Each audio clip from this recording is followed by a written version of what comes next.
చలో DGP SIT వేసినారు కదా, తీసుకో దీన్ని కూడా విచారణలోకి, ఇవాళ రాసిన రౌతరాతల్ని కూడా విచారణలోకి తీసుకో.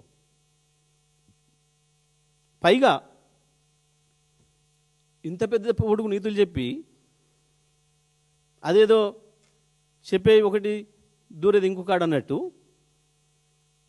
అందులో ఒక మహిళా ఐఏఎస్ ఆఫీసర్ ఆత్మహత్య చేసుకునే ప్రయత్నం చేసింది అని మట్ట రాసినావు.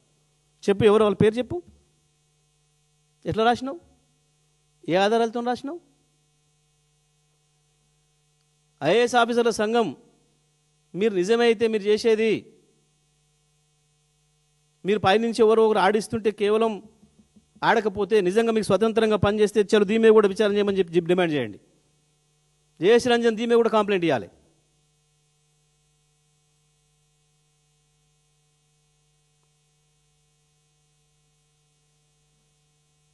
ఇవాళ మళ్ళీ ఆ ఛానల్ కూడా దీని మీద మళ్ళీ ఒక కథనం చేస్తుంది.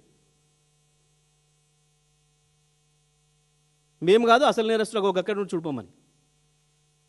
ఏం జరుగుతుంది?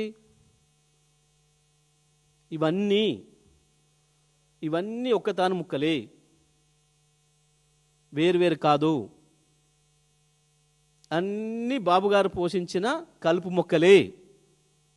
ఈ మంత్రులు, ముఖ్యమంత్రి, ఈ స్లాటర్ హౌజులన్నీ కూడా ఎవరికి ప్రజా ప్రయోజనాలు లేవు.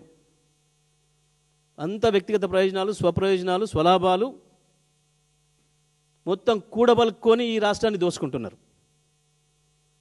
ఇవన్నీ అవే బయట పెడుతున్నాయి.